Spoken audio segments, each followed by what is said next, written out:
Welcome everyone to tonight's presentation. We have a debate format and a debate on a central question. The question is, should Catholics be intelligent design theorists? I'm Dr. Winter, Michael Winter of the Philosophy Department, and on behalf of the Philosophy Department, we'd like to welcome everyone and thank you for coming. We have two distinguished participants in the debate tonight. One is a guest, Michael Behe, who graduated from Drexel University in Philadelphia with a Bachelor of Science degree in chemistry. He did his graduate studies in biochemistry at the University of Pennsylvania and was awarded a PhD for his dissertation research on sickle cell disease. From 1978 to 1982, he did his postdoctoral work on DNA structure at the National Institutes of Health. From 1982 to 1985, he was assistant professor of chemistry at Queens College in New York City, where he met his wife. In 1985, he moved to Lehigh University, where he is currently professor of biochemistry. In his career, he has authored over 40 technical papers and 2 books: Darwin's Black Box, The Biochemical Challenge to Evolution, and The Edge of Evolution, The Search for the Limits of Darwinism, which argue that living systems at the molecular level are best explained as being the result of deliberate, intelligent design.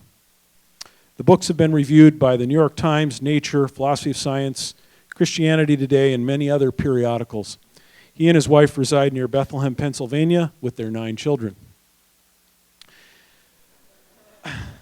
Our other participant is our own Kemp, Dr. Kemp, who has a master's degree in the history of philosophy of science and a PhD in philosophy from the University of Notre Dame.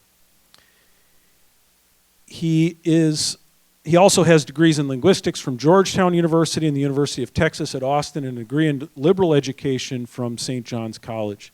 He served 8 years on active duty, 4 years in the U.S. Army, and 4 in the U.S. Air Force. He's taught at the United States Air Force Academy, at Texas A&M University, and at the Catholic University of Lublin in Poland. He's been a member of the University of St. Thomas Philosophy Department since 1989. His scholarly work has included translations of Polish works, including Archbishop Joseph Zynski's God and Evolution. Dr. Kemp has published numerous articles in the areas of science and religion. He's recently completed a book manuscript entitled The War That Never Was, Christian Theology and Evolution, and is now at work on a book-length history of Catholic evolutionism and another book entitled Let the Earth Bring Forth Living Things, a Catholic account of the Creator, God, and His evolving cosmos. Our format tonight will be the following. Each of our presenters will begin with a 20-minute presentation. We'll begin with Professor Behe. After that, each participant will have 5 minutes to respond to the other, and then we'll have a 15-minute session where they can speak to one another. At the end, we'll have time for questions from the audience. Please join me in welcoming Professor Behe.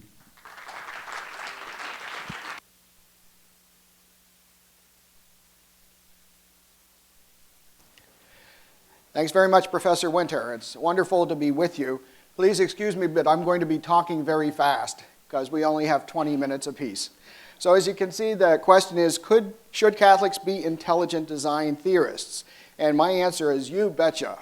For 2 reasons. The first is because it is most consistent with the Catholic faith.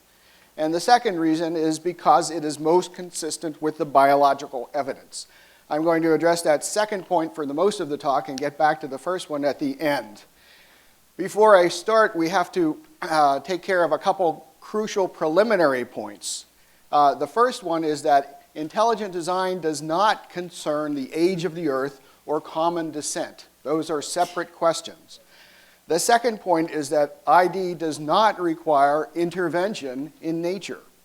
The third point is that ID affirms that unintelligent evolutionary processes can cause minor changes in biology. The fourth is that ID's essential point is that the effects of intelligence on life are demonstrable by physical evidence. So with those in mind, this is going to be the sketch of my argument. It's going to be 4 points. The first point is that design is not some mystical conclusion. It's not something you have to kind of close your eyes and raise your hands to be able to see. It's deduced from the physical structure of a system. The second point is that everyone agrees that aspects of biology appear to be designed, even those folks who are most strongly opposed to that conclusion. And those folks generally think there's a different explanation for the appearance of design, and the most popular is Darwinian evolution. So the third point is to argue that those grand Darwinian claims rest on undisciplined imagination. The fourth point will be kind of a summary point, and that's that the bottom line is that right now we have strong positive evidence for design, but little evidence that Darwinian processes can do what's claimed for them. So let's go through them in turn. Start with the first one, that design is not mystical. It's deduced from the physical structure of a system. But first we have to ask ourselves, well, what the heck do we mean by intelligent design? If you look in a dictionary, design has a lot of different definitions. The pertinent one is something like this: that design is the purposeful or inventive arrangement of parts or details. And we can simplify that to just say that design is the purposeful arrangement of parts. And that means that we infer design, we detect design, we conclude that design has happened whenever we see parts that appear to have been arranged to accomplish a function. Well, that's a bunch of words. It's oftentimes easier to see by showing an example. And so what I mean, we can see on the next slide here. And this is a Far Side cartoon, one of my favorites. And as you can see, there's a bunch of jungle explorers here, and the lead explorer has been strung up and skewered. This guy turns to this guy and says, "That's why I never walk in front." Words to live by, let me assure you. Now, everybody in this auditorium, you look at this cartoon, and you immediately realize that this was designed. This was not an accident.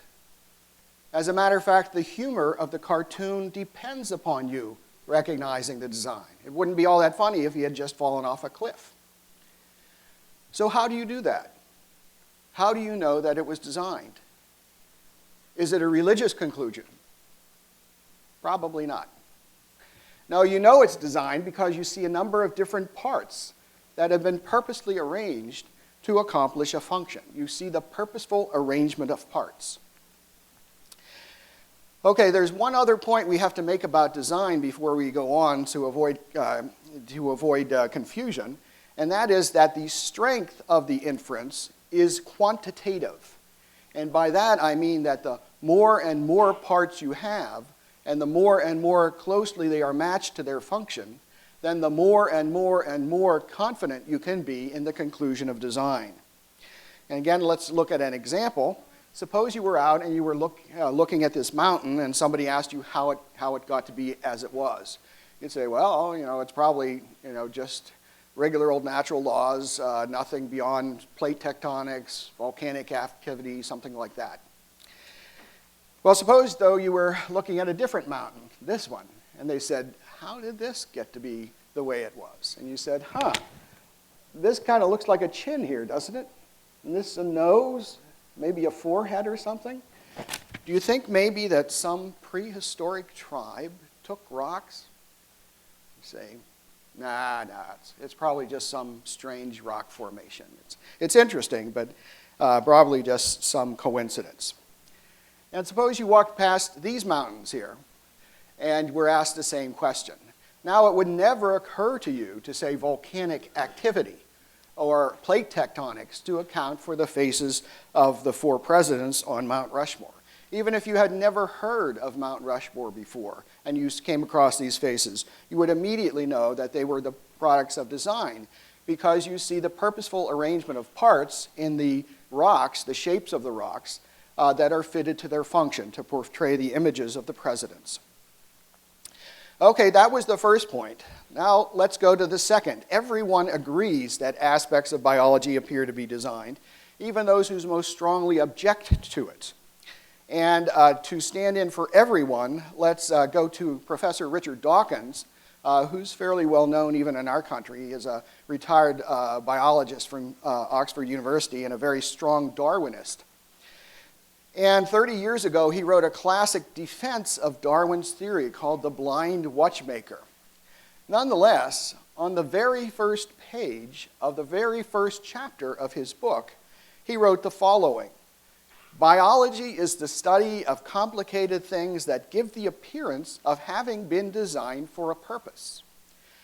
That's the very definition of biology, according to Richard Dawkins.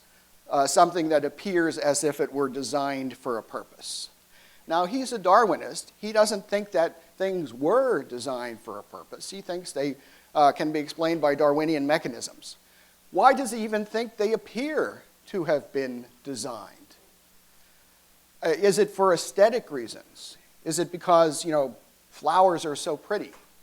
Or is it because, puppies are so cute? No, it's not for aesthetic reasons, according to Richard Dawkins. It's for engineering reasons.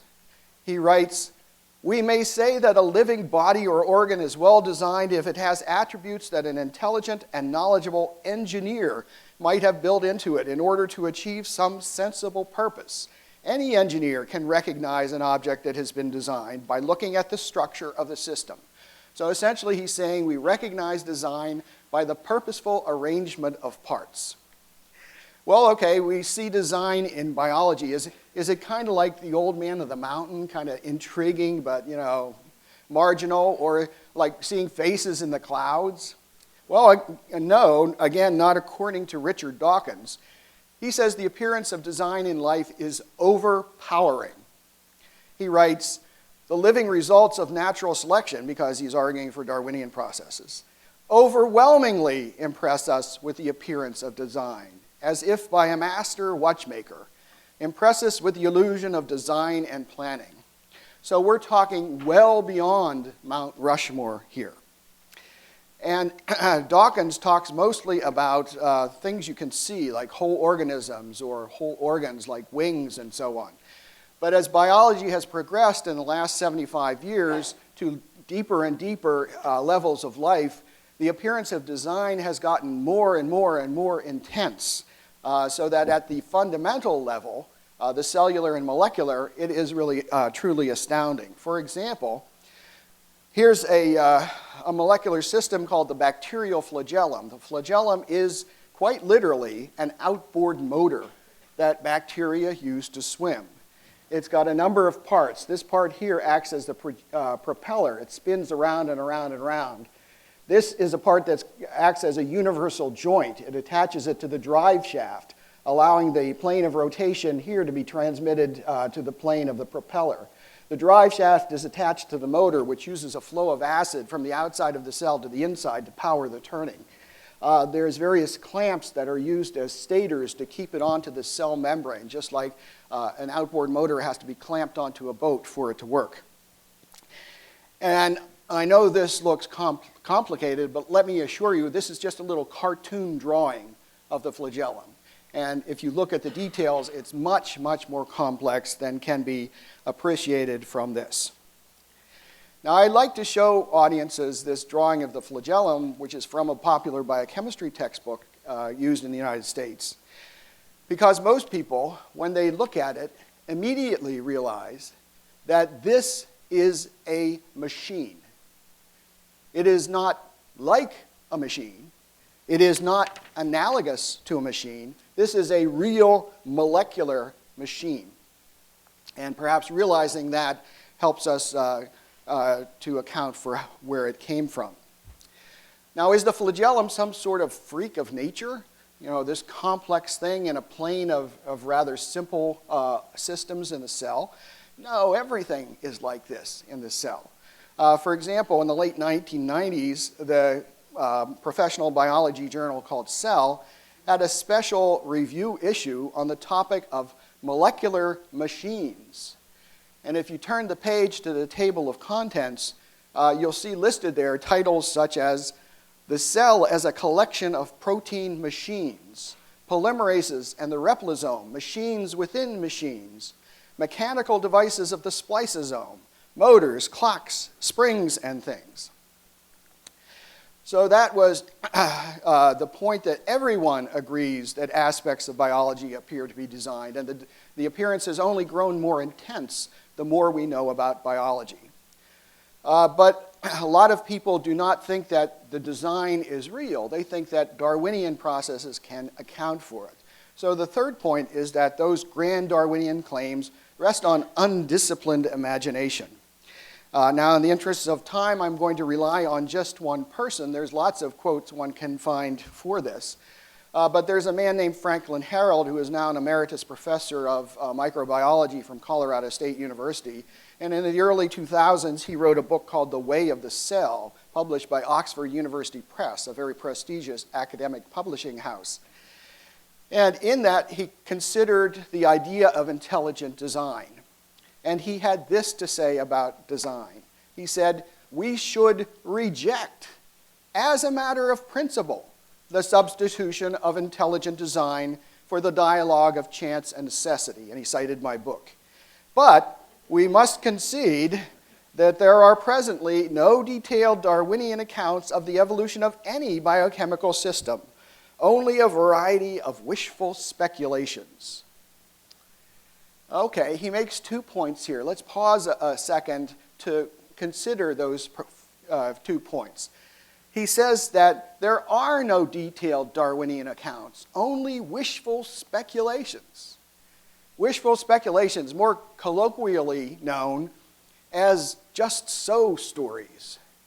You know, you might have read the children's books by Rudyard Kipling from 100 years or so ago. You know, how the tiger got its stripes, how the rhinoceros got its horn, how the bacterium got its flagellum. You know those stories. It's kind of amusing at first blush, but if you think about it a little more, it's really astounding that a theory that has been so utterly sterile at explaining the foundation of life is nonetheless so widely held. The second point that Franklin Harold made is that he thinks that we should reject design as a matter of principle, not as a matter of evidence, as a matter of principle. What principle? I mean, you saw that drawing of the flagellum a few slides back.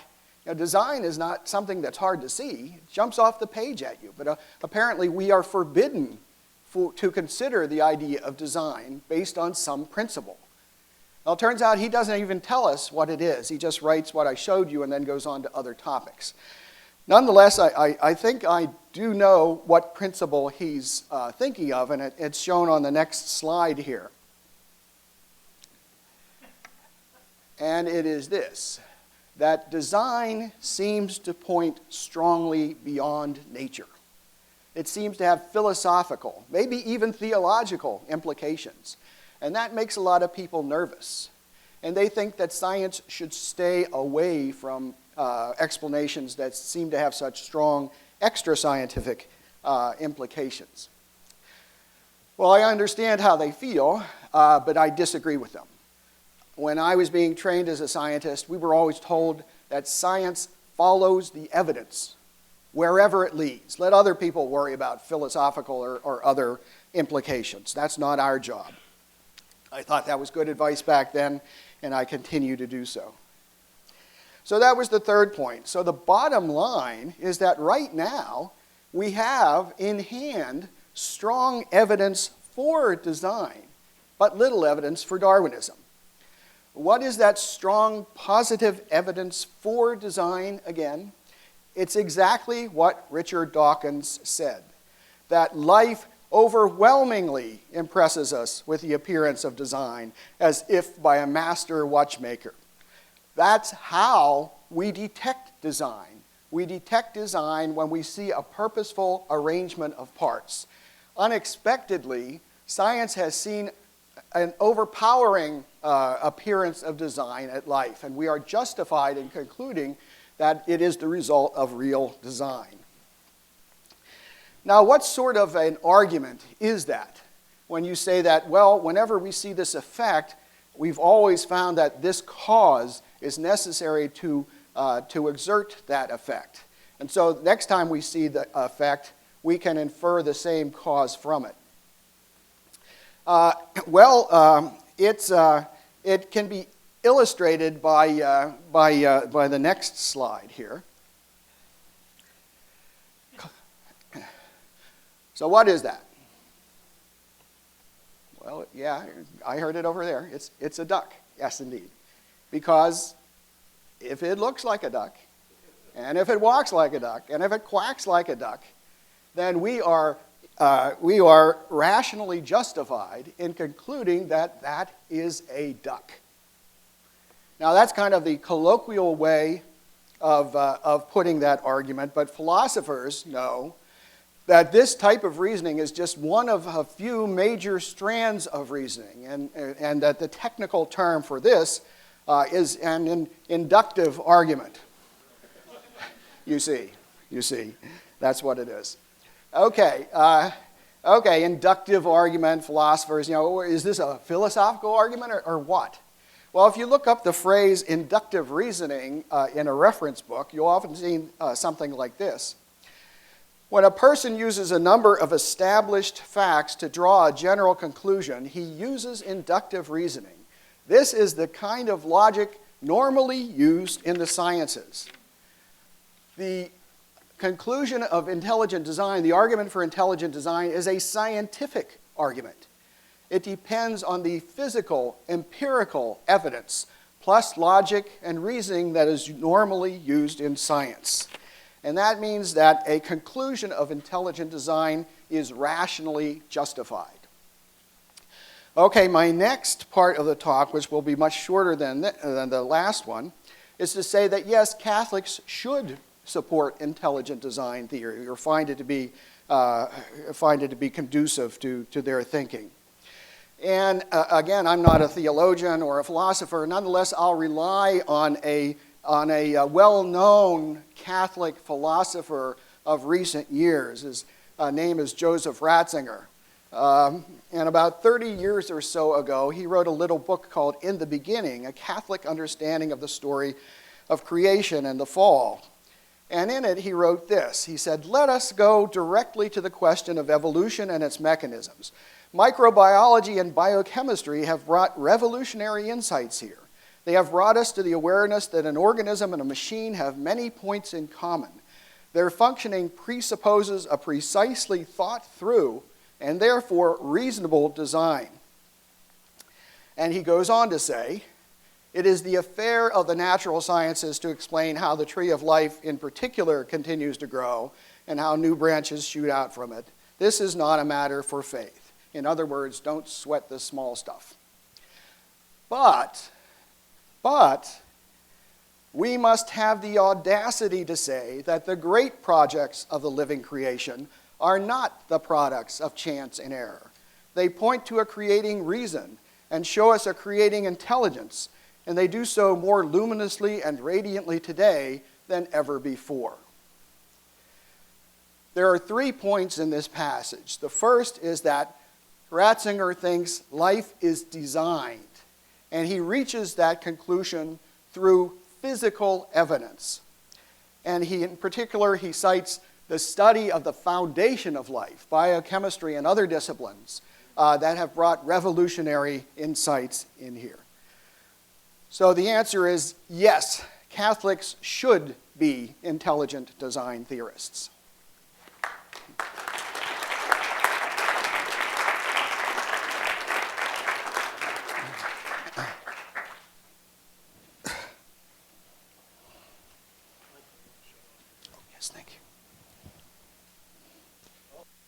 Thanks to Professor Behe. Now we're going to turn it over to Dr. Kemp. So please join me in welcoming him.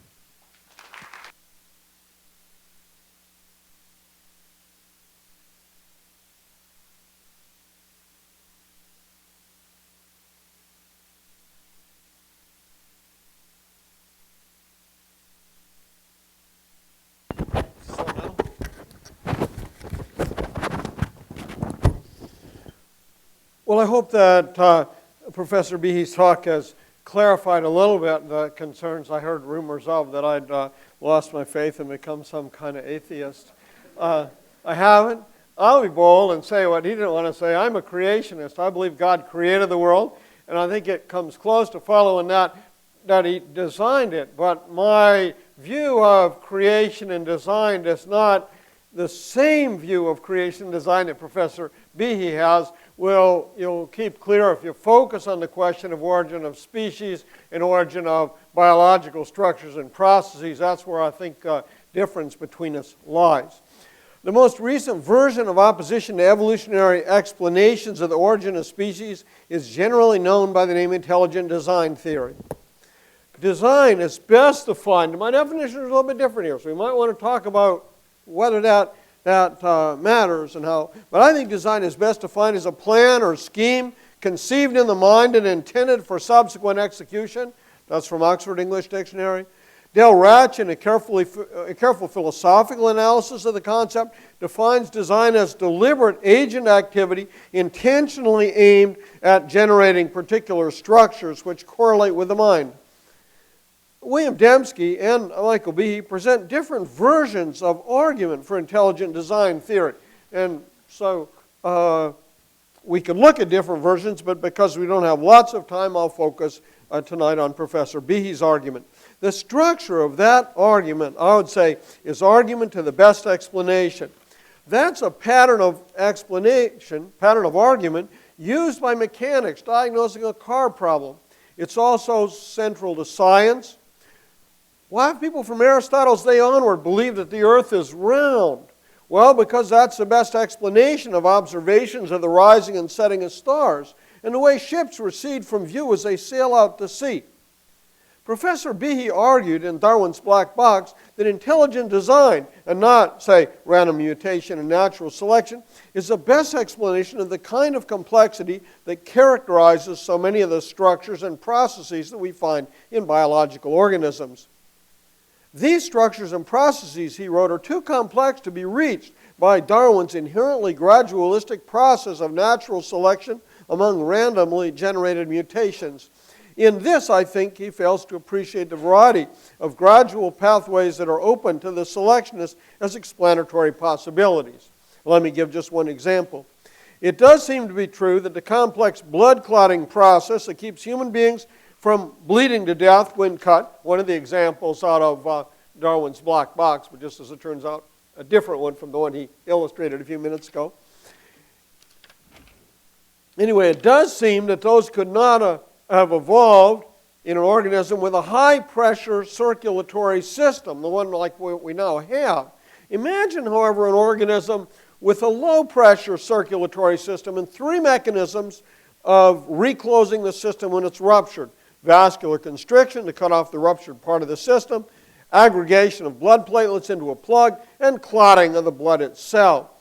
In such a system, gradual improvement in the clotting mechanism could allow increase in the pressure of the system and allow atrophy of the other two mechanisms until one had a system that is too complex to have evolved in the place where it's now found. Selectionists continue to make progress in explaining complexities that Professor Behe says are beyond their reach.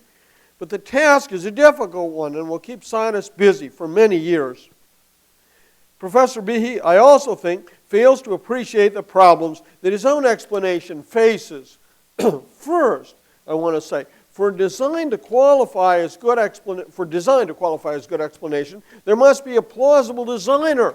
And in fact, for the systems we're talking about, I think there's only one, that's God. That doesn't make the explanation a bad one, but it does make it a non-scientific one. It would be non-scientific because scientific work requires that the researcher follow up the proposal of a putatively best explanation with further testing of the logical implications of the proposed explanation based on observation or experiment. The question of whether Almighty God intervened in the history of life to originate new biological structures and mechanisms cannot be tested by observation and research in the way that claims about mutation and natural selection can. Darwin's natural selection thesis is based on processes we can observe in nature, in the laboratory, and in tests in the field. It virtually rules out certain possible states of nature, that is, implies the world couldn't be that way, and we can see that what the theory says we won't find, we do not in fact find.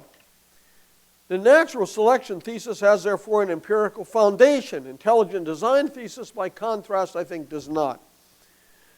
The unscientific character of design theory makes it inappropriate for inclusion in a science classroom.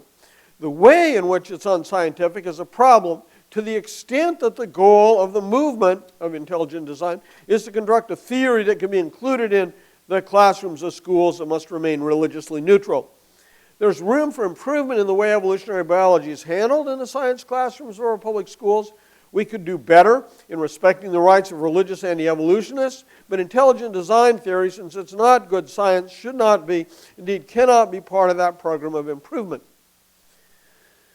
Making the argument for intelligent design into an argument for divine design has problems of its own, as I'll argue in a moment. But second, it's important that intelligent design theory includes some account of when design occurred, a history of life. Without that, it's not minimalist, it's too underdeveloped to evaluate.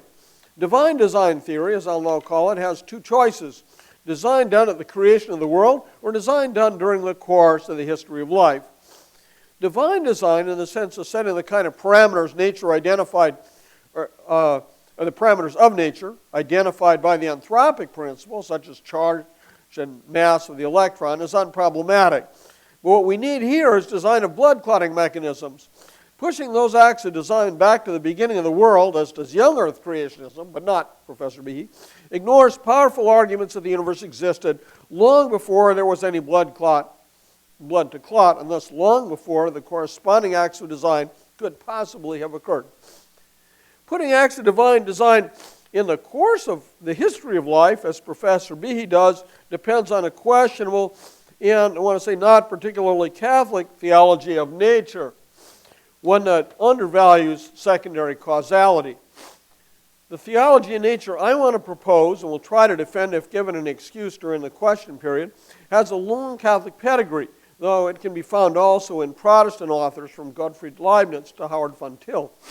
It was articulated in a general form by St. Thomas. I would say the theology of nature was. I don't say that Thomas was explicitly an evolutionist.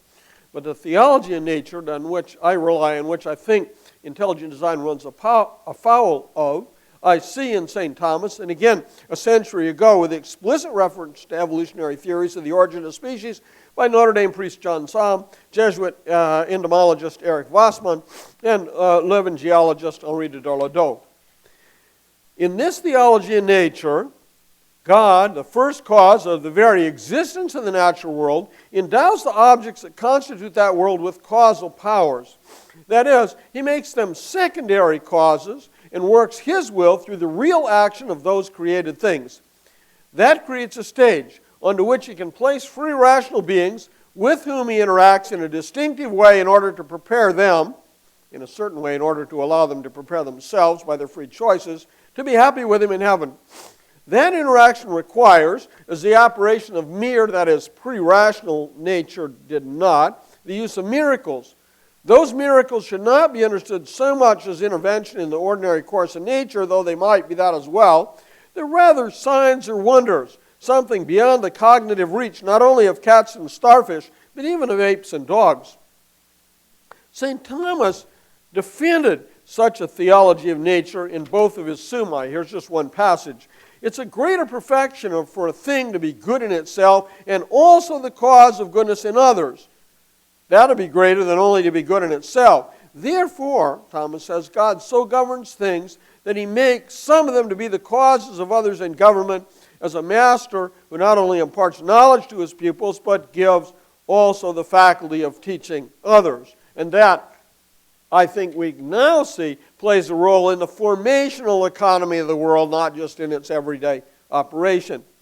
Not all Catholic authors applied such an idea directly to the formational economy of the world because they didn't know as much about nature as we do, I think. But some of them did. St. Gregory of Nyssa, for example, thought in terms of a succession of things coming into being. Henri de Dorladeau, the geologist and priest from Leuven, characterized this view, which he called Christian naturalism, as one which formally denies any special intervention on the part of God other than the unique impulse of the original creation at the beginning of time, which produced as its immediate result a formless and homogeneous whole. Christian naturalism has, he went on to say, the tendency to attribute to the natural action of secondary causes all that is not excluded therefrom either by reason or the positive data of the natural sciences. The exceptions I think he has in mind are the human soul and the miracles like what happened at Cana. And to have recourse, de Dorladeau continues, to a special divine intervention distinct from God's general governing activity only if it's absolutely necessary to do so. Jesuit Father Ludwig von Hammerstein wrote in about 1903, trying to convey the grandeur of this theology in nature, a little parable. A billiard player wishes to send 100 balls in particular directions, he says.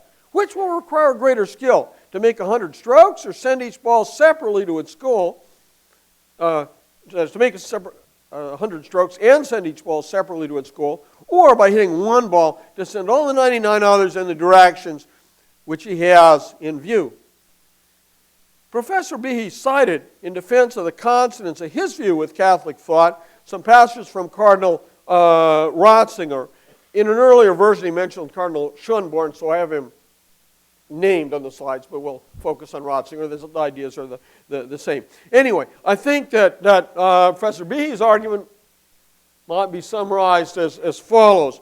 We've got two choices, either Darwinism to explain the origin of species or intelligent design theory.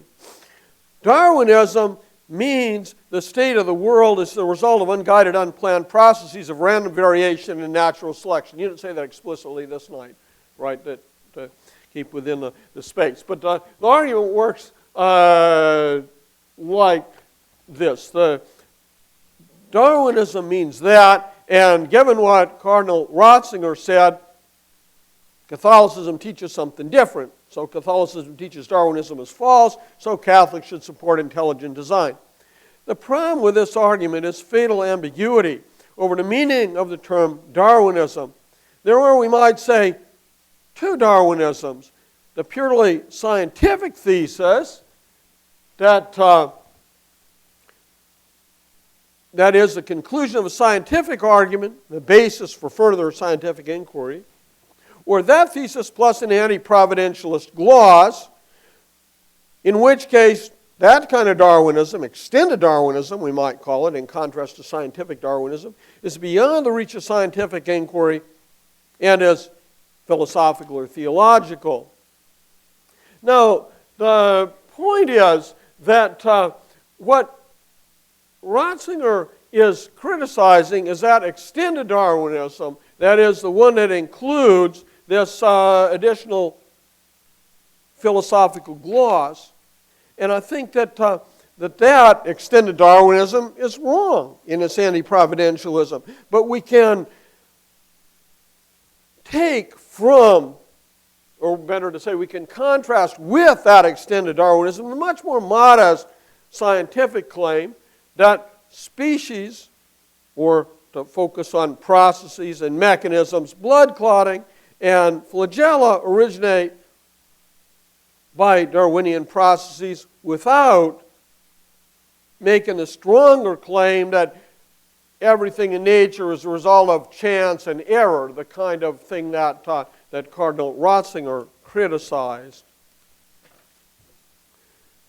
Let me conclude by saying that in addition to my doubts, let me just catch up here, about the quality of intelligent design theories and explanatory work, whether scientific or philosophical, I want to add this. A Catholic rally in defense of intelligent design theory picks a needless fight with science. First, Catholics have no theological stake in the origin of starfish or of blood clotting mechanisms. Attributing the formational economy of the world to natural processes is not as some critics continue to insist, deism. Deism was historically a rejection of special providence, the denial of revelation, of the incarnation, of miracles, and of the efficacy of prayer. Catholic evolutionists deny none of these things. The question of the origin of starfish or a blood-clotting mechanism has no implications either for the doctrine of creation or for the doctrine of special providence. Second, intelligent design theory reinforces a false claim that there's a tension between evolution and Christian theology. This is, to be sure, not a logical connection. It's just a fact about the way the current intelligent design movement often presents itself. I think rather less in Professor Behe's remarks than in some others. But the question put to us was about intelligent design in general, so I do want to emphasize my concern on that point. Third, bringing God in to explain apparently inexplicable features of the natural world too early is a strategy with an unfortunate history. The harm that such appeals caused was well characterized by Stephen Toulmin, who wrote, "From the year 1700 onward, religious-minded men in the Protestant world had always hoped and expected that the new science would eventually confirm and reinforce the fundamental doctrines of Christianity. And they were correspondingly ready to see in their observations of nature evidences of wisdom, foresight, and design. All the hitherto unsolved problems of geology, astronomy, physiology, and natural history were presented as demonstrating that the world and nature had been created as we now find it by the counsel of an intelligent agent. The results of this enthusiasm for the teleological argument from design was to give 100 hostages to fortune. And as the physical and biological sciences succeeded in explaining the supposedly supernatural inexplicabilia, all of these hostages had in turn to be ransomed, one after another." That's not a refutation of intelligent design theory. It's a reason for extreme caution about rallying to its colors. We Catholics have major battles to fight in our culture, not only against atheists over the existence of God, but with secular liberals over sexual ethics, mercy killing, and the nature of marriage. Even Catholics who are not convinced that selectionists are doing a better job with the question of the origin of species than are design theorists should ask themselves whether the church has the resources necessary, or for that matter, whether it's even the job of the church to keep scientists straight about the origin of species at the same time that we're trying to keep the culture straight about the nature of sex and marriage, about euthanasia, about abortion, about poverty and injustice. Does it really make any religious or theological difference exactly where starfish came from? So.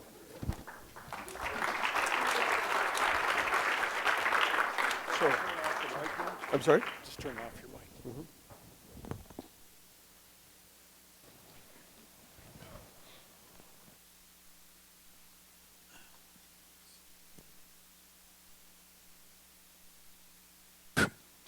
Okay, now we're going to have 5 minutes from each of the debaters. So we'll start with Professor Behe.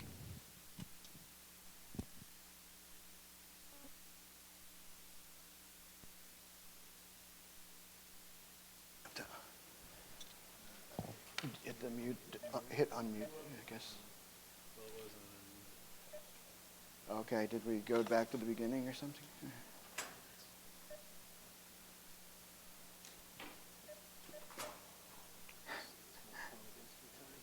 Okay.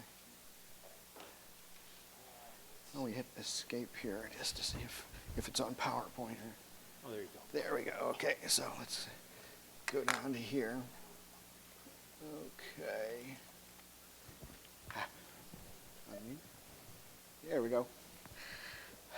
Well, thanks very much, Professor Kemp. I really enjoyed your talk, even though I disagree with 80% of it. You're getting better, you're getting better. That's because you heard me last night, you see. Let's see, what was I going to say? Okay, there's many points that Professor Kemp made, and I can only address a couple. So if I don't address it, doesn't necessarily mean I agree with him. I'm going to take 2 points that he argued for and reply to them. And he said essentially, why should we care? Why should the church care about a scientific dispute? Turns out it's not a scientific dispute, as he said. I'm going to skip over this one and go to a couple of declarations that have been made by scientific organizations. About 20 years ago or so, the National Association of Biology Teachers issued a definition of evolution for helping to train all biology teachers. And this defined evolution by saying the diversity of life on Earth is the outcome of evolution. An unsupervised, impersonal, unpredictable, and natural process of temporal descent with genetic modification. Now, it is not at all difficult to figure out who they are trying to exclude by words such as unsupervised and impersonal. In the year 2005, 10 years later, there was an evolution teaching dispute in the state of Kansas. And a letter was sent by some scientists to the Kansas State School Board. And in it, they defined evolution. They said that, there we go, evolution is understood to be the result of an unguided, unplanned process of random variation and natural selection. Now, again, it's not hard to figure out who they're trying to exclude with this. Who were these scientists that sent this letter? Well, one was Richard Axel. He won the Nobel Prize for Medicine in 2004. Then there was Linda Buck, Medicine 2004. Gunter Blobel, Medicine 1999. Aaron Chechenover, Chemistry 2004. David Gross, Physics 2004. Roald Hoffman, Chemistry 1981. And another 30 Nobel Prize winners. Now, if the scientific community, as represented by these Nobel Prize winners, defines Darwinian evolution to be an unguided, unplanned process, then that's what Darwinian evolution means.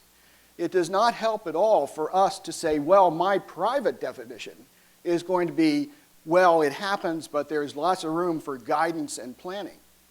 The relevant scientific community defines it this way. Darwin is just a name. They can invest anything they want in a name.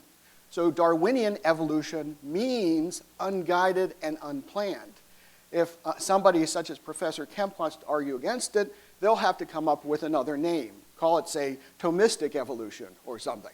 But Darwinian evolution means unguided and unplanned. And Professor Kemp said that he would call this extended Darwinism, that it has philosophical aspects to it too. Well, that's fine. He might do that. But a large number of Nobel Prize winners and a very large percentage of the scientific community calls it just plain old Darwinism. And he also argued that extended Darwinism, the unguided, unplanned, was what Cardinal Ratzinger was arguing against. It's also what intelligent design theory argues against. We argue against the unguided, unplanned. We say that it required intelligence for these things to unfold. But it's not just waving our hands and saying, yeah, we know there's a God and he must have had some providential role in here somehow. We do the work of pointing to structures in biology and saying, look, you can perceive the designing and the plan in this. This is where the rubber hits the road. Another point that Professor Kemp made is that he says, well, St. Thomas says it's okay that some natural particles, some natural things can be the causes of other natural effects in other natural things. And that's fine, but that's a question of science. That's a question of looking at nature and saying, well, what can they do? Okay? Surely particles have properties. A rock thrown through a window can break the glass. But can a bunch of chemicals give rise to a living cell over time? That's an empirical question. It's not just a philosophical one. And the answer is no, they can't. You heard it here first. 30 seconds. I wrote a book on this. It's called The Edge of Evolution. And the gist of it is this. We now have, in the past 20 years, strong results that show what Darwinian processes can do. Professor Kemp said we can imagine a blood clotting system evolving. We don't have to imagine anymore because our imaginations can betray us, can make hard things seem easy. For example, in exposure to malaria in malarious regions of the world, humans have accumulated a bunch of mutations that help them survive. What are those mutations? Well, other than the well-known sickle mutation, there's a couple of mutations in the genes for hemoglobin. Those mutations break those genes. Then there's a gene in fetal hemoglobin that leads to something called hereditary persistence of fetal hemoglobin, where the controls for that gene are broken. Glucose 6-phosphate dehydrogenase, the gene for that is broken, and that helps resist malaria. BAN3 protein is deleted, the gene for it. Duffy antigen, broken. We have found out that the overwhelming number of even helpful mutations, helpful effects that are selected by natural selection are the result of the degradation of pre-existing genes, pre-existing information. We have no evidence, and we have a lot of relevant experiments at this time, that Darwinian processes can build up the sorts of molecular machinery that I discussed. Okay.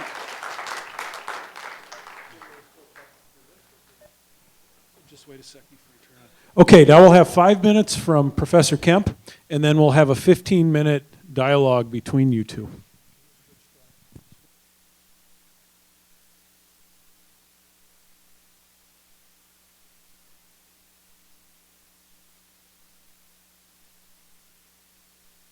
Good. Well, that's tough. I thought I'd convinced you on this last time, but I was ready. I'm glad you brought that up. I want to discuss this a little further. Who gets to define evolution? Will I be an idiosyncratic or some kind of philosophical imperialist who says, yeah, I get to? Well, I mean, we got to be careful here. First, we might want to ask, who are these 39 laureates? He gave some names, and all of those are true, but we got to 39 by bringing in, where did they go? We get bringing in by 4 peace laureates and 1 economist. They count for nothing. Chemistry and physics, maybe they did great stuff in searching out landmines or something, but they don't know beans about evolution.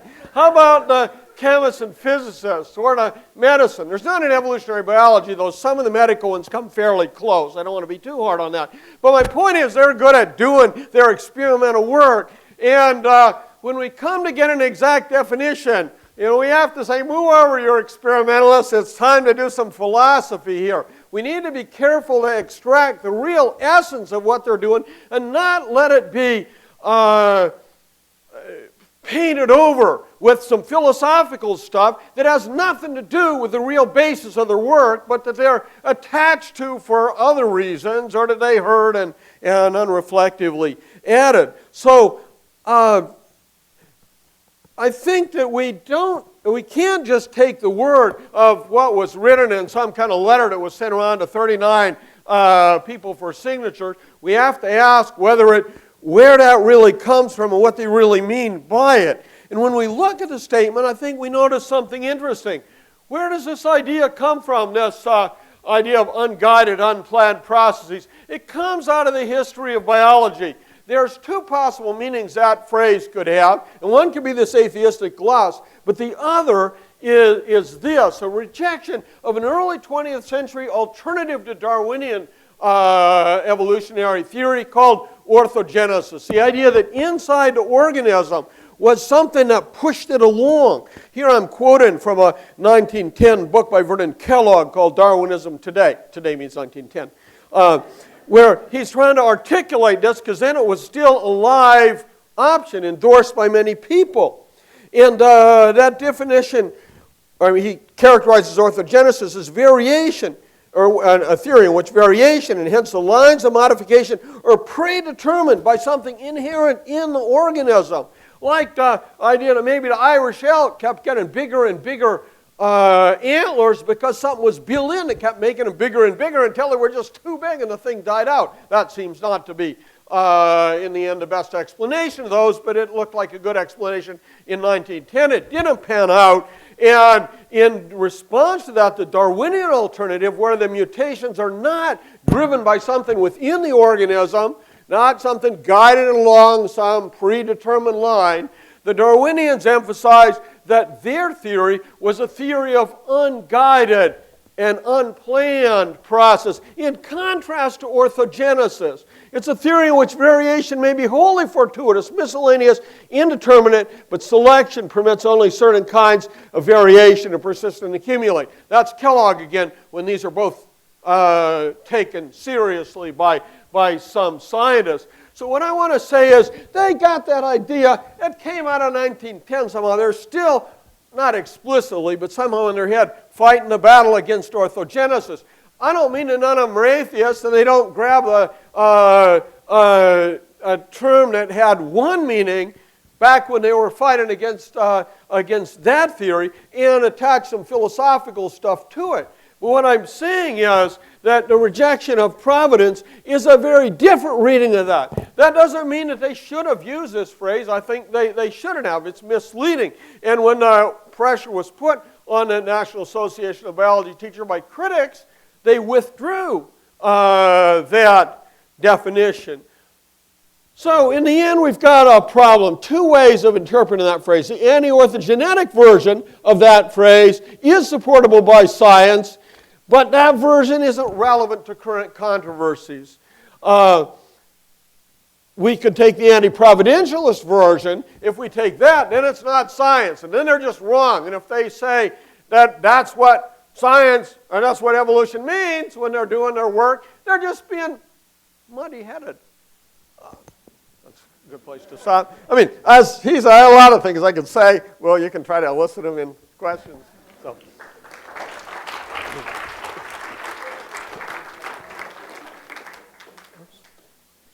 I'm sorry? I'm sorry? You want to just talk through your lapel mic to one another? Yeah, I think we can. Would you out of them? Yeah, these?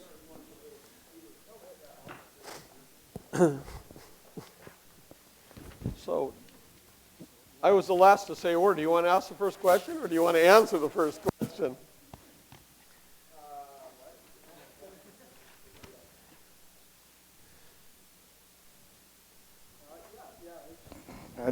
There we go. Okay. Yeah, I asked a question. It's interesting to me that position. As you know, I'm a Catholic as well, and I get upset when fellow Catholics don't quite see the wisdom of my position. And it's this: you say that unguided, unplanned processes aren't part of isn't part of the definition. Let me ask: do you think there are contingent biological events? Say, are there such things as random mutations, like birth defects and, say, the effects of mutagens? At a minimum, they're random in the sense that the biologist means that not aimed at the good, where the individual mutation is not aimed at the good of the organism. There's not some kind of inner thing that keeps generating, right, inner biological process that keeps generating good mutations for us. Well, that's what the Nobel Prize winners mean. They say that those contingent mutations are sufficient when attached to selection to build the great projects of the living creation. So there is, as far as I can see, no difference between their saying unplanned and unguided, and another man named Stephen Barr has made this point. He was a Catholic physicist from Delaware, and using the word random without attaching any philosophical, extra philosophical associations to it. If there are contingent events in nature, the scientists say that's all we need to build the great projects of the living When they're creation. speaking carefully, that's what they mean. I agree. That's the scientific Darwinism. And whether they meant that or not, it may be a little bit hard to tell. Somebody says, here, won't you sign this statement? Well, I'm going to blast Professor Behe again as they give me a pen. I mean, maybe they didn't think, one guy wrote it and everybody else signed on. I don't like signing letters like that because there's always places where I disagree with it. And I don't like signing my name to somebody else's approximation of my views. So I don't know what each one individually thought. All I want to say is, if it means only that orthogenetic stuff, or the anti-orthogenetic stuff, then it's not a problem. If it means the for Catholics, if it means the anti-providentialist stuff, it is. And God can use random processes in His in the world that He creates. We know that from the bingo hall. Bingo halls use random processes.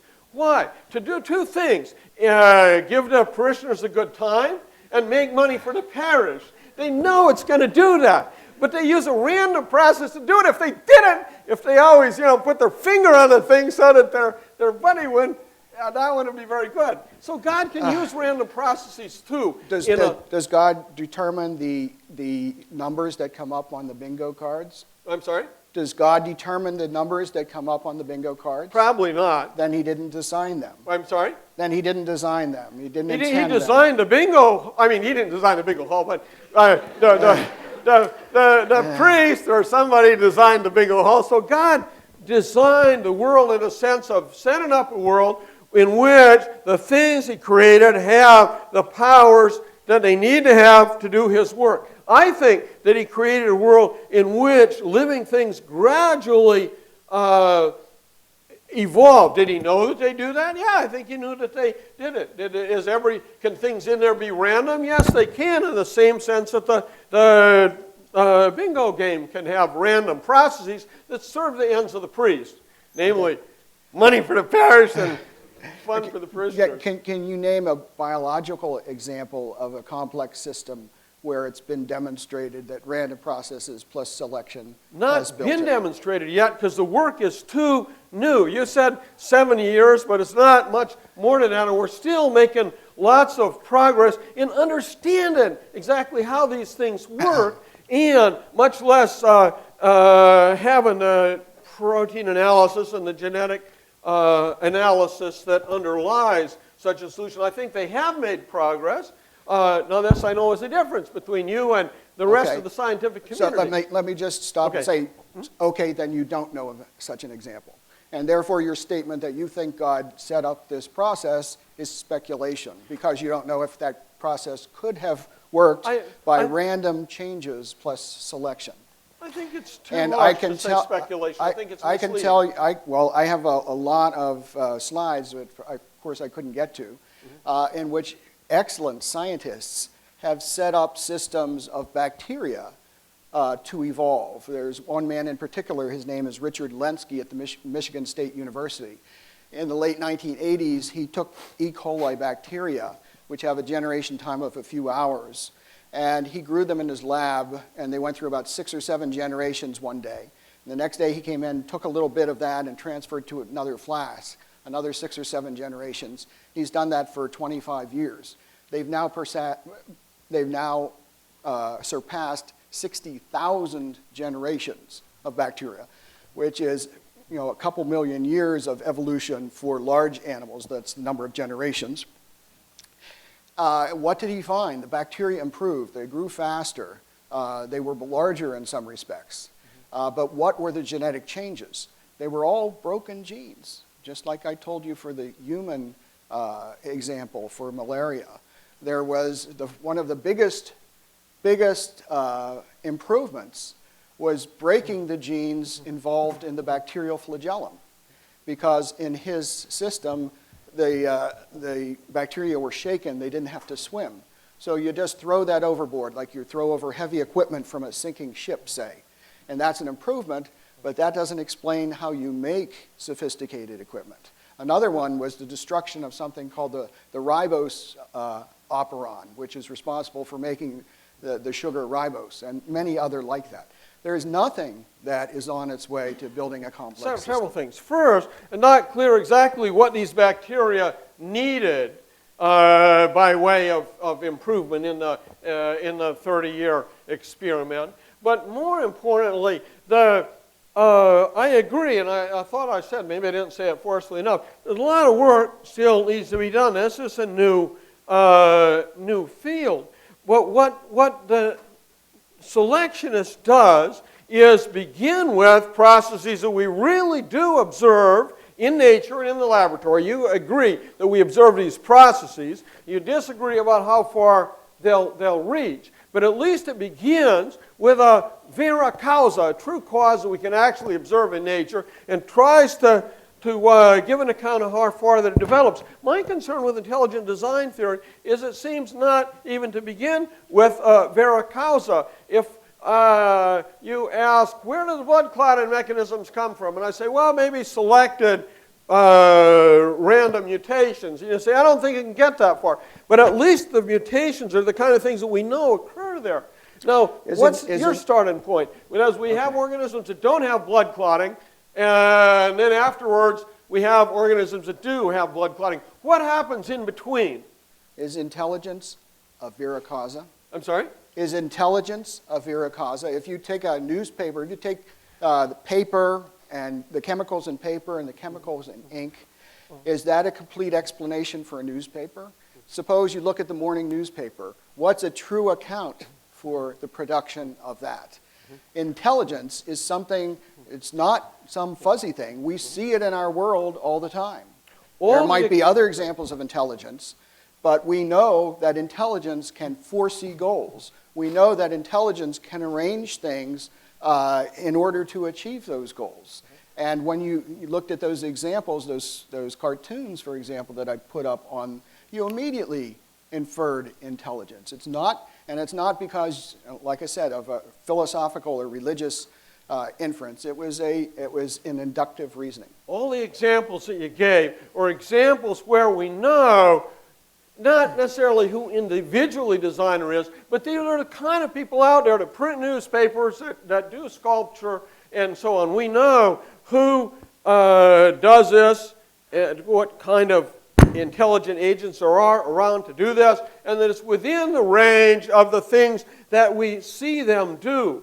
Of course, we can say, well, we know there's another intelligence out there, God. I agree with that. But it's not clear to me that when we're talking about new natural processes like the emergence of blood clotting mechanism, to attribute those directly to God is to talk about God within the range of the activities that we observe him doing. We see him doing miracles, water into wine, I agree, but that's at the realm, in the realm of grace, where he's interacting with human beings and giving them a sign. Okay, I don't think we see him doing the design of blood clotting mechanisms in the way that gets us from a system without blood clotting to a system with one. Here's a thought experiment. Suppose I told you that jungle cartoon with the trap.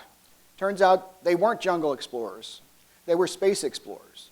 And this was on a different world. And this happened. What would you do?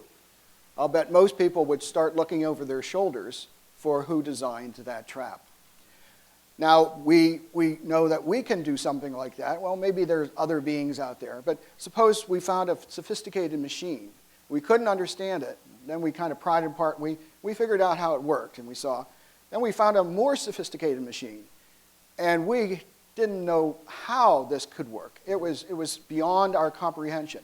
It seems to me your reasoning would say that we could say that the first one might have been designed, but we would have to attribute the second one to accidental causes because it was beyond to accidental causes or random causes because we couldn't have accomplished it ourselves. I don't know what one would say at some point. I mean, I agree, you could probably dream up something so puzzling, I wouldn't know what to say to explain it. I'd go a long way with other spacemen got there first and so on, because it's at least something like me, the spaceman, that finds it.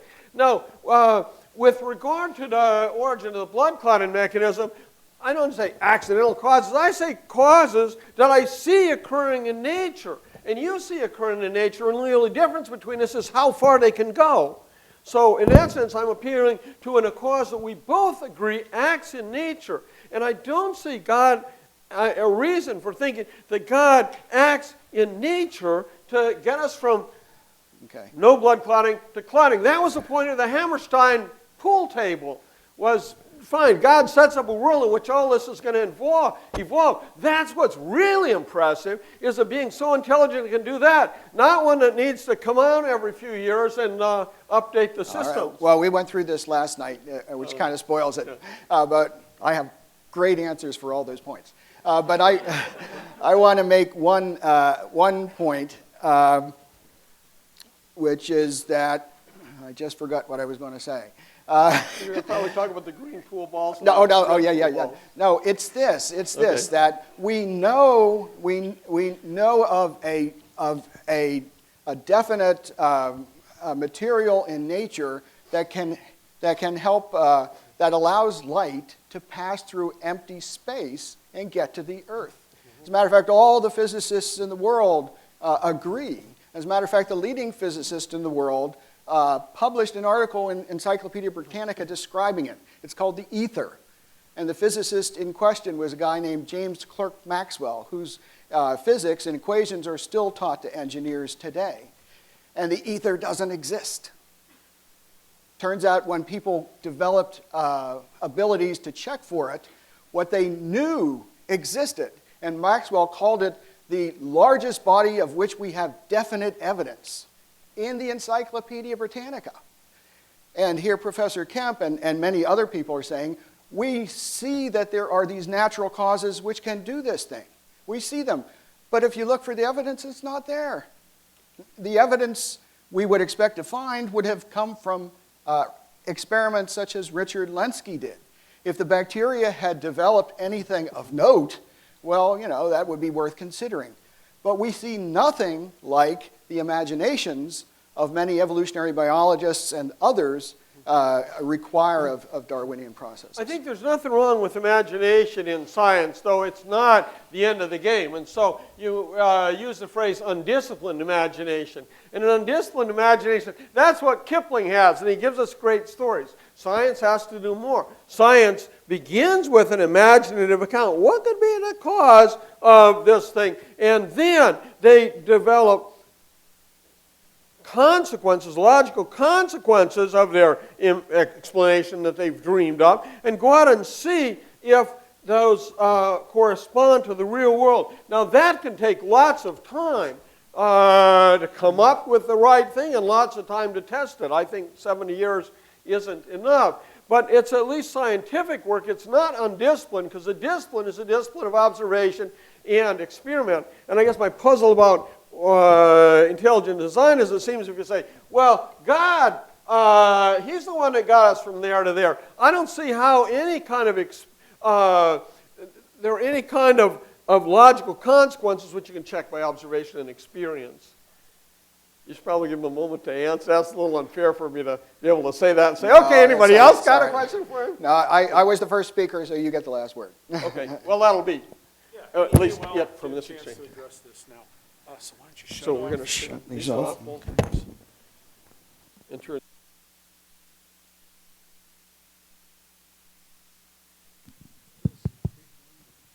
we have any questions? Yeah, now we'll turn it over to, we have 15 scheduled minutes. We'll see how this goes. We'll pass around the microphone. Please speak into the microphone so that what you say is caught in the recording.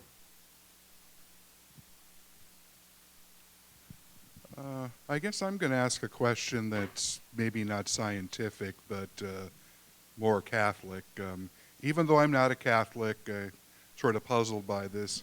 My understanding of the official Catholic position is Pius XII said devolution can be studied as a theory, and then later John Paul II said, well, it's really much more than a theory. It now seems to be being proved up. And when an Austrian cleric sort of questioned that or tried to put a different spin on it, he was basically told to back down. We do accept evolution. That is the official Catholic position. Is that a correct characterization? And what does that do, and what a good Catholic can do on this? Yeah, let me try to think of a brief way. And as Dr. Winter mentioned, I'm writing a book on this. I got about 100 pages. Let me start reading them, page one. But the basic, I think, what I want to say is that there's an openness to evolutionary explanations, but that's not doctrine. I mean, it's not a matter of doctrine to accept or reject. There were people, scientists and Catholics, who worried about evolutionary biology early on, there were early Catholic supporters of evolutionary biology. By 1950, it was focused on the question of the origin of the human body, and Pope Pius said that he saw no theological objections to evolutionary origins of the human body. But each individual human soul, yours and mine as well as Adam's, were directly created by God. And so we couldn't, it would be, what do we say? Human beings evolved, that forgets about the soul. Human beings didn't evolve, that neglects the body. So we've got to give a more nuanced answer. And John Paul, on all essentials, repeated the teaching, on most essentials at least, repeated explicitly the teaching of Pius. Hello, is this on? Okay. Actually, if you go back and read Pius XII's encyclical, he doesn't say it's okay for the body to evolve. He says it's okay to study the question of whether the body evolved. And he also emphasized that it's fraught with theological and philosophical problems as well. And if you actually read, what's the name of that? I've forgotten the name of the... Humani Generis, yeah. His tone is very unhappy with it, with evolution. It is not, as it's often portrayed to be, his blessing for evolution for the church. Pope John Paul II in 1996 wrote a letter to the National Pontifical Academy of Sciences. They've just finished a meeting discussing evolution, and as was the custom, the Pope writes a letter saying, yeah, good job, guys, and reflecting a little bit on it. And there was one phrase in there saying, he says, now we see that evolution is more than a theory. And the press kind of grabbed that and ran with it and said, oh, even Pope John Paul accepts evolution. But again, the question is open in Catholic theological thought, as far as I, a biochemist, can talk about that. But Pope John Paul II was also extremely careful to say that you have to, that we should speak of theories of evolution rather than a theory, because there are atheistic and theistic interpretations of that. And he did not endorse the Darwinian, as the Nobel Prize winners define it, the Darwinian interpretation of evolution.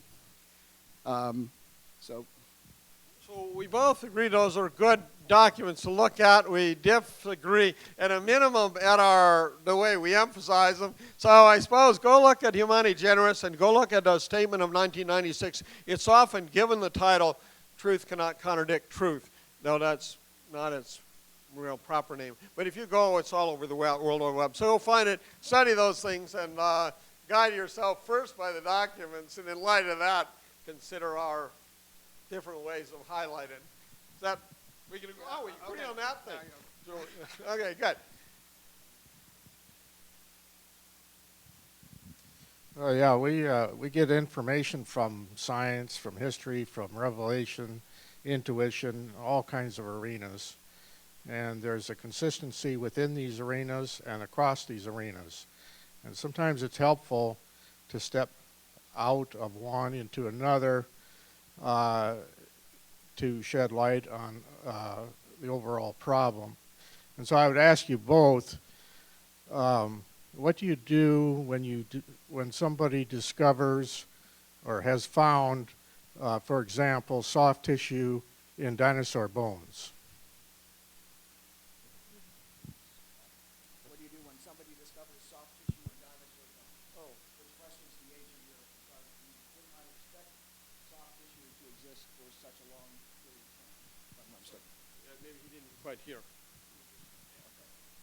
Okay, the question was, what do you do when something unexpected comes up, I guess? And the incident in particular that the gentleman was referring to was a finding by a number of scientists of dinosaur bones that have in them soft tissue, tissue that still has some protein fragments and other fragments of biological molecules that would have been expected to decay over the long period of time since the dinosaurs existed.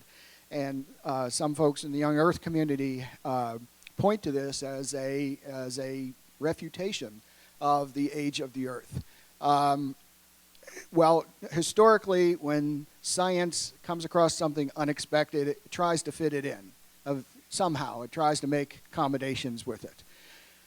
And no scientist is going to change his view of the age of the earth due to one thing like that, even if it is dramatic. If more than one thing happens in various areas, then, as historians of science have noted, that kind of sets off a grumbling and a rumbling in the scientific community. Sometimes that leads to a change in theories. Sometimes it doesn't. You can't tell scientists what they should do. They just kind of happens. That's best I can do with that, I think. Can we get a student? We want students here. People that don't have gray hair. I see a few of them. Well, thank you very much for the discussion here. I have a question. Father Barron was here the other day, and he gave a talk, and I think one of his points was that we often mistakenly compare divine causality with kind of a human mode of causality, different modes of causality. And I think that it may be helpful for the discussion here. And I guess my question would be, do you see maybe God's causality being compatible with these unplanned and seemingly unguided natural mechanisms? Can divine intelligent design work through unplanned and unguided natural mechanisms? Let me be shocking and say no. Divine causality is not compatible with that. If you're using uncaused and unintended and so on to mean uncaused and unintended by anyone, including God, which is, I'm afraid, disagree with Professor Kemp again. That's what the Nobel Prize winners were talking about. They weren't talking about orthogenesis or anything from the distant past. If God does not intend something or does not, take steps or something, then nothing gets caused, nothing gets done.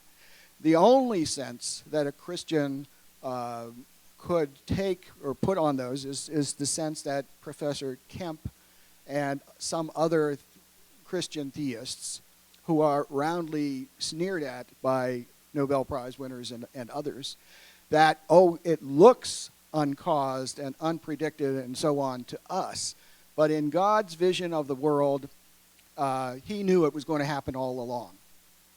And that is a rich source of humor for folks like Richard Dawkins, who says, yeah, there might be a teacup in orbit around Pluto too. We can't disprove that, but we don't have to take that into our accounts in order to explain biology. Intelligent design says that, in fact, these structures had to be planned. It doesn't say what steps. It doesn't say what, how it was caused exactly. Perhaps God caused it directly in a puff of smoke or something like that. Or perhaps it was planned from, the Big Bang or something and was somehow included in nature. But without planning, without design, without steps taken, those would not have occurred. And we can tell that by looking at the structure of the object, just like we would say that without planning, Mount Rushmore would not have occurred.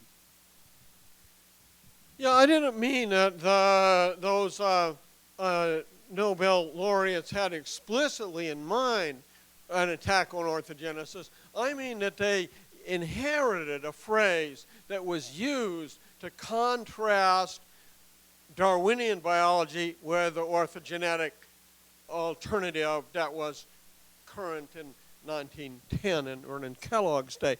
And it still makes sense for them because they mean by unplanned and unguided that there's not something in the organism that's pushing the mutations along from generation to generation somehow, the way that biologists from Lamarck through the end of the century thought there might be.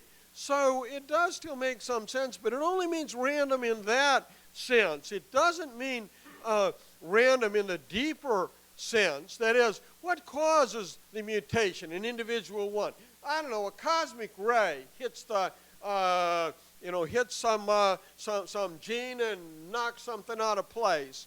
Well, is that a random process in a deeper sense? It doesn't matter to the biologist. It's random as far as he's concerned because it came from outside the realm of biology. Whether it was absolutely determined by some kind of not really quantum mechanical process, or whether it's random in the sense that the quantum mechanics physicist thinks they're random processes, doesn't matter to the biologist.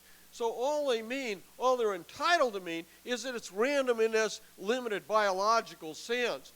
If the whole world is planned out by God in the sense that he knows where every one of those mutations is going to occur because they're by determinate processes, that's not what the biologist is denying. Just a short response. You can define random. Random is a spectrum of probability of occurrences of events. You can do it with dice, of course, or with drawing numbers or something. And the biologist's definition of random is that it will come from that distribution. And if it doesn't come from that distribution, then it's not going to be random. And if you need mutations whose probability of occurrence, and here's the probability of occurrence of, most mutations, and they're over here in terms of improbability, then that's not Darwinian evolution. Something else is going on. The Nobel Prize winners say that mutations in this distribution will make those complex structures when subject to selection. And that's what I've tried to show, that when we test that, it does not show that. And there is no evidence to show that that can happen, and there's a ton of evidence showing that it does not tend in that direction. Other questions? We have one Oh, thank you. Dr. Kemp, I just have a quick question for you. You mentioned that the Catholic Church says that God, the soul is a unique act by God. So in nature, we have two people coming together here, and we move to here, and we say, God acted here. It seems like that's the same thing you don't want Professor Behe to say about intelligent design. What's the difference there? I'm sorry, I'm having a little trouble hearing through the microphone. Can you? Yeah, he said that God acts to create a soul in a new human being, and why do you disallow him to act in nature the way he acts? Because I think that when an intelligent being, God, even us, when we make something, we make it in order for it to work in a certain way, given the kind of thing it is. And so God, in making a material world, gives matter power to do the things that matter can do. And given that he created a material world, it will be odd of him to keep stepping in. There's a passage from Leibniz that directly responds to Isaac Newton, who thought that God had to intervene in the planetary orbits to keep them from crashing into the sun. Leibniz thought that was not the way the world worked. Sir Isaac Newton and his followers, Leibniz said, have also a very odd opinion concerning the work of God. According to their doctrine, God Almighty wants to wind up his watch from time to time. Otherwise, it would cease to move. He had not, it seems, sufficient foresight to make it a perpetual motion. I hold that when God works miracles, he doesn't do it in order to supply the want of nature, but those of grace. So why does he make water into wine in Cana? Why doesn't he tell him to go down to the vintner and buy some? Well, because he's trying to give directly because his mother asked him to. But, beyond that, it's a sign. It's in the world of grace, not the realm of nature. Nature is his product. He, I think, had wisdom to create it with the power to do the work of natural objects. And I think that reaches farther than Professor Behe thinks it reaches. But when we get to a human soul, we've got something very different. Why did God want human beings? Weren't the angels enough? Well, a human being's a different kind of thing. It's a body-soul composite. It's a being that's going to be forever happy with him in heaven. It needs to be an immaterial component, but it's a matter-soul composite. So the creation of human souls, the origin of human souls, is really beyond the reach of nature. Nature can create the bodies that the souls will inform, but it can't create the souls that are immaterial. That's why God has to create them, each individual one. So that's why I think they're different. Briefly, the notion that God created nature that would give rise to all these things so that he wouldn't have to have input is speculation. And the way we see if it's true is that we go out and look at nature and see what nature does. And it turns out the best evidence shows that it doesn't do these things. The kind of view, I'm going to use a word I'm sure that Professor Kemp won't like. Oh, don't worry, it's not that bad. The view of that he's proposing is a clockmaker type of God, or unlike the folks before, so he doesn't have to wind it up several times. He just winds it up in the beginning, and it goes on and plays itself out. Well, maybe he did do that, but maybe the kind of nature that God made is, instead of being likened to a clock, can be likened to, say, something like a violin. A violin was made, but it was made to be interacted with. It was made to be interacted with its maker or somebody else. So maybe nature is made to be interacted with and not just with itself.